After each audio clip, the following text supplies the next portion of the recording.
यांचा क्रांतीवीर महात्मा फुले की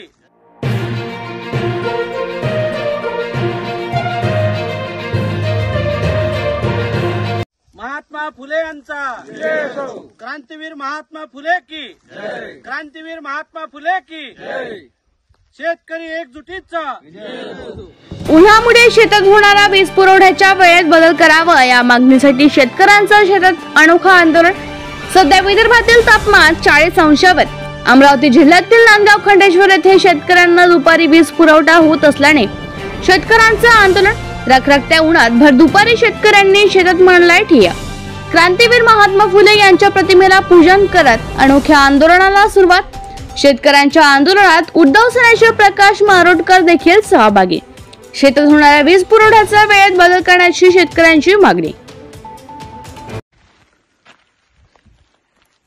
उन्हाळी पिकाला पाणी देण्याकरता शेतकऱ्यांना जो दुपारच्या तापमानामुळे होत असलेला त्रास, 43 डिग्रीच्या वर हे तापमान जात असताना वीज वितरण कंपनीतर्फे सकाळी 10 ते सायंकाळी 5 पर्यंत या एवढ्या मोठ्या तापमानामध्ये पिकाला पाणी देणं शेतकऱ्यांना शक्य होत नाही।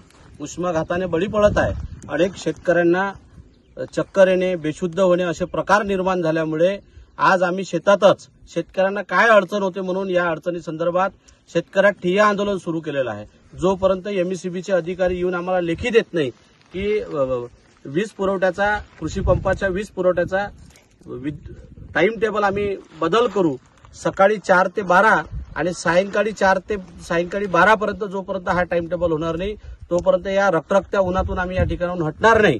त्यामुळे आज शेतातच शेतकऱ्यांसह आम्ही या ठिकाणी ठिय्या आंदोलन सुरू केलेलं आहे। म्हणून जोपर्यंत या ठिकाणी एमएससीबीचे अधिकारी येणार नाही तोपर्यंत आम्ही या ठिकाणाहून उठणार नाही। महात्मा फुलेंच्या प्रतिमेचं पूजन करून, कारण महात्मा फुले हे शेतकऱ्यांचे खऱ्या अर्थानं दैवत आहे, त्यामुळं महात्मा फुलेंच्या प्रतिमेचं पूजन करून आज 11 एप्रिल महात्मा फुलेंची जयंती सुद्धा आहे, त्यानिमित्तानं आम्ही या ठिकाणी आज शेतातच शेतकऱ्यांच्या ठिय्या आंदोलन सुरू केलेलं आहे।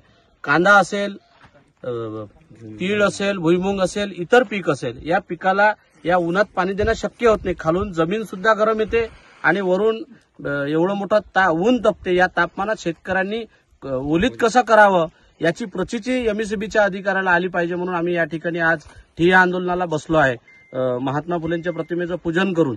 जोपर्यंत अधिकारी शेतातच येणार नाही आणि आम्हाला ठोस लेखी आश्वासन देणार नाही तोपर्यंत या ठिकाणाहून आम्ही उठणार नाही, अशी भूमिका या ठिकाणी आम्ही घेतलेली आहे।